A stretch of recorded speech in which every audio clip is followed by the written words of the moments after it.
전 펜싱 국가대표 남현희 씨 재혼 상대로 알려진 뒤 사기 의혹이 확산한 전청조 씨에 대해 경찰이 수사 속도를 내고 있습니다. 오늘 오전 송파경찰서는 특정경제범죄 가중처벌법상 사기 혐의로 전 씨에 대한 구속영장을 신청했는데요. 경찰이 지금까지 파악한 사기 범행 피해자 수는 15명으로 피해 규모는 19억 원이 넘는 것으로 파악됐습니다. 자세한 사건 내용 임주혜 변호사와 함께 살펴보겠습니다. 어서 오십시오. 네, 안녕하세요. 네, 안녕하십니까. 전청조 씨에 대한 경찰이 수사 속도를 내고 있습니다. 일단 수사 상황부터 좀 짚고 넘어갈까요? 네, 지금 사기 혐의, 사기 미수 혐의, 아동 학대 혐의, 그리고 여러 가지 혐의들, 스토킹 혐의까지 있었죠. 다양한 혐의로 조사 진행이 되고 있습니다. 앞서 체포영장이 발부되어서 체포가 되었는데요. 체포영장 발부될 때 그 내용 보면은 출석에 불응할 우려가 있다 이런 말이 있었습니다. 예. 그러니까 워낙 전청조가 이런저런 말 바꾸기를 해오고 주거 같은 부분이 일정하지 않은 부분이 확인되다 보니까 전격적으로 체포영장 발부했던 것으로 보입니다. 현재 오늘 오전에요. 바로 원래 체포영장이 발부되고 나면은 48시간 이내에 구속영장을 청구해야 하거든요. 오늘 오전에 체포된 지 30여 시간 만에 구속영장까지 청구가 되었습니다. 이때 구속영장이 청구되어 있는 이 혐의 보면은요. 특정경제범죄 가중처벌법상 사기 혐의가 적용이 되었습니다. 앱 투자 명목, 기타 사업에 투자하라는 명목으로 금원을 편취하고 또 나아가서 대출을 유도하면서 어디까지 대출이 나오는지 확인해봐라 이런 식으로 접근을 해서 대출 사기 등의 혐의를 받고 있는 상황이고요. 앞서 이제 구속영장이 청구되었다고 말씀드렸는데 구속영장이 어떻게 판단이 되냐에 따라서 또 수사 방향도 정해질 수 있을 것 같습니다. 네, 말씀하신 것처럼 오늘 오전 경찰이 구속영장을 신청을 했고 이르면 내일 영장 심사가 진행될 예정인데 구속 전망 어떻게 보십니까? 구속 가능성이 매우 높다고 보고 있습니다. 일단 구속영장이 인정이 되려면요. 크게 세 가지 요건이 있을 수 있습니다. 범죄의 중대성, 그리고 도주의 우려가 있는가, 그리고 마지막으로 증거를 인멸할 가능성이 있는가 이 세 가지를 보거든요. 일단 범죄의 중대성은 성립이 되었다고 보입니다. 이제 뒤에서도 말씀드리겠지만 이제 투자 피해를 호소하는 사람들이 계속해서 늘어나고 있거든요. 그렇기 때문에 범죄의 중대성 그리고 지금 사회적으로 굉장히 이목을 끌고 있는 사안이잖아요. 이 부분은 충족이 된 것으로 보이고 거주지 또한 일정하지 않았습니다. 우리가 언론에 공개된 것은 굉장히 고급 잠실의 어떤 그 공간이었죠. 그런데 이제 거기서 체포된 것이 아니라 또 이제 모친의 집에 체포가 되었어요. 이렇다면은 거주가 일정해 보이지도 않기 때문에 도주의 우려 충족이 될 것으로 보이고요. 증거인멸 가능성도 매우 높다고 판단될 여지가 큽니다. 이 증거라는 것이 사실 이제 다른 사람들과 말 맞추기 할 수도 있고요. 지금 경호원들과의 관계, 기타 다른 투자 사업을 함께한 사람들과의 어떤 관계에 대해서 정확히 입증을 해야지 어디까지가 사기의 공범이고 어디까지가 피해자인지 구분이 가능한 시점이기 때문에요. 증거인멸 가능성도 매우 높다고 보여져서 구속이 되지 않을까 하는 전망을 하게 합니다. 예, 그렇군요.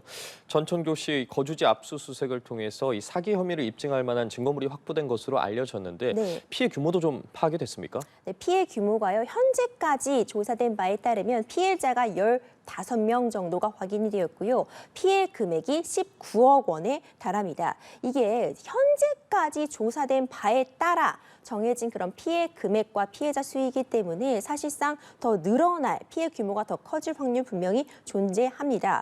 이런 증거는 어디서 왔냐 하면 압수수색이 있었잖아요. 앞서 말씀드린 그 고급 거주지와 모친에 대한 자택 압수수색이 있었습니다. 휴대폰이나 노트북 등에 대한 조사도 당연히 이루어졌을 것으로 보이는데요. 이때 좀 유의미한 자료들이 있었던 것 같습니다. 사실 이 압수수색 당시 동행할 때 영상만 보더라도요. 처음에는 굉장히 당당하게 얼굴을 들고서 동행을 하다가 압수수색이 끝나고는 후드를 뒤집어 쓰고 굉장히 움츠러든 모습을 또 우리가 영상으로도 확인을 할 수 있거든요. 미루어 짐작해 보건대 이 압수수색 과정에서 어떤 사기 혐의를 입증할 만한 유의미한 증거들이 발견되지 않았나 이런 생각을 하게 하고요. 특히 자신이 51조 정도의 예금을 보유하고 있다 이러면서 실제 은행 어플리케이션을 작동시켜 보여주면서 잔고를 보여줬다고 하는데 이게 사실상 어플리케이션 같은 부분을 위조했던 것으로 확인이 되잖아요. 그런 증거들이 확보되지 않았을까 하는 추측 조심스럽게 해봅니다.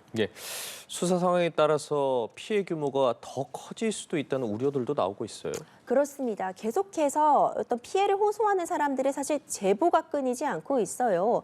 일반적으로 이런 사건, 경찰에 의해서 뭔가 사건에 계속해서 새로운 이슈들이 나오는 것이 보통인데 이번 사안 같은 경우는 굉장히 특수하게도 제보가 계속 들어오고 있습니다. 예. 이런 상황을 좀 비추어 보자면요.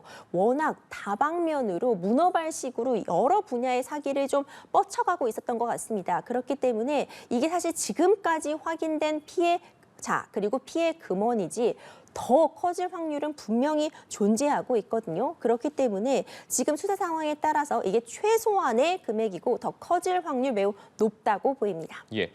경찰이 또 전 씨의 사기 혐의에 대해서 이 형법이 아닌 특정경제범죄 가중처벌 등에 관한 법률, 그러니까 특경법을 적용을 그렇습니다. 했습니다. 어떤 경우에 이게 적용이 되는 겁니까? 그러니까 사기의 구성 요건은 이제 타인을 기망해서 타인을 속여서 금원의 어떤 재산적인 이득을 본 경우에 우리가 사기죄로 처벌을 하게 되는데요. 만약 피해 규모가 크다면 그 죄질이 더 나쁘다고 볼 수 있겠죠. 예. 그래서 피해 금액에 따라서 만약 5억 이상 50억 원 미만이 되면은 3년 이상의 징역에 처하도록 하고 있고요. 만약 피해 금액이 50억 원 이상이라고 한다면 무기 또는 5년 이상의 징역으로 특경법에서 가중 처벌하도록 하고 있습니다. 지금 앞서 말씀드린 것처럼 현재까지 확인된 피해 금액만 해도 19억 원 정도에 달하는 것으로 지금 조사 결과 확인이 되고 있기 때문에 특경법 적용이 가능했던 사안으로 보입니다. 예, 그렇군요. 자, 지금까지 이렇게 제기된 의혹도 상당한데 또다시 새로운 의혹들이 제기되고 있습니다.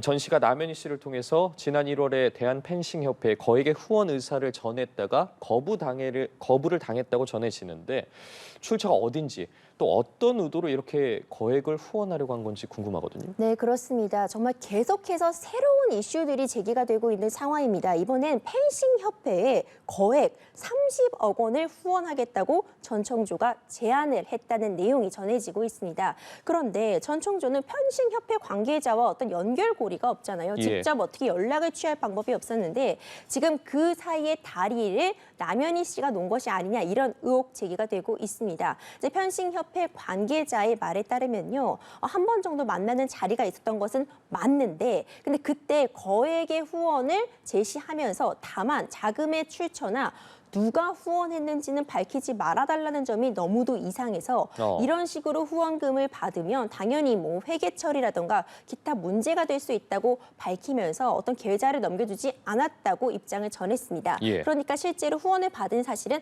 없는 것 같고요. 그리고 더불어서 이제 언론이나 일부 이제 유튜버 등에 대해서 주장이 되고 있는 바에 따르면 남현희 씨가 이 후원금을 조건으로 뭐 협회장직을 요구했다 이런 얘기도 나오고 있는데 일단 협회 관계자에 따르면 이 부분은 사실이 아니다. 어떤 회장직을 요구하면서 이런 투자금을 제안한 것은 아니라고 선을 그었는데요. 이후에는 어떤 전 씨와 실무진 간에 펜싱협회 실무진 간의 만남이 추가로 있다거나 구체적인 내용이 오간 점은 없다고 밝혔는데 어쨌든 중요한 부분은요. 이렇게 전 씨가 사기 행각을 벌이고 여러 가지 본인의 영향력을 끼치려는 가운데 그렇다면은 그런 관계자를 만나고 어떤 더 영향력이 있는 사람을 소개받는 것이 굉장히 중요하잖아요. 예. 이런 부분에 있어서 남현희 씨도 알고 그랬든 모르고 그랬든 일정 부분 일조한 바는 있다. 이런 부분까지는 확인이 가능한 것 같습니다. 예, 관련해서 지난 7월에 또 이런 일이 있었다고 합니다. 전청조 씨가 이 출입 권한이 없는 펜싱 대회장을 드나들다가 협회의 주의를 받기도 했는데 당시에 남 씨가 전 씨에 대해서 자신의 투자자다라고 소개를 했거든요. 이럴 경우 향후 수사에 영향을 어느 정도 미칠 것 같은데 어떻게 보세요? 네, 일단 기본적으로 이 둘 관계에 사업적인 파트너 관계도 있었던 것은 맞는 것 같습니다. 이 부분은 둘 다 인정을 하고 있는 상황이거든요. 같이 펜싱 관련 사업을 하려고 했다고 주장을 하고 뭐 여러 가지로 투자를 서로 하겠다고 오고 간 그런 정황은 확인이 되고 있잖아요. 그러다 보니까 남현희 씨가 다른 사람들에게 본인의 투자자다, 투자를 하려는 사람이다 이렇게 소개를 했던 거죠. 근데 앞선 이슈에서도 말씀드렸던 것처럼 이렇게 전 국민이 다 아는 펜싱의 대스타인 남현희 선수가 이렇게 이 전청조 씨를 나의 투자자라고 소개를 하면서 그 자체로 전청조 씨의 어떤 공신력이라던가 사기를 쳤을 때 이 사람이 정말 믿을 만한 사람이구나 이런 믿음을 더 높이는 데는 분명히 영향을 끼친 것 같습니다. 그렇기 때문에 이런 부분은 어떤 도의적으로라도 문제가 될 소지는 다분히 있을 수 있는 것 같고요. 앞서 말씀 주신 것처럼 펜싱 경기장은 사실 출입이 허락된 사람들만 드나들어야 하는 곳인데 이 전청조 씨가 남현희 씨와 함께 허락을 받지 않고 정당한 권한 없이 이렇게 경기장을 드나들다가 주의를 받았다는 사실도 추가로 전해지고 있거든요. 이건 당연히 해서는 안 되는 행동이기 때문에 이런 부분에 있어서도 남현희 씨가 관여를 했다면 이 부분도 사실 문제가 될 소지는 다분한 상황입니다. 네, 관련해서 실제로 남현희 씨가 전 씨로부터 많은 금전적 이득을 본 것으로 보이는데 그렇다면 향후 공범 의혹과 관련해서 수사는 어떻게 진행될까요?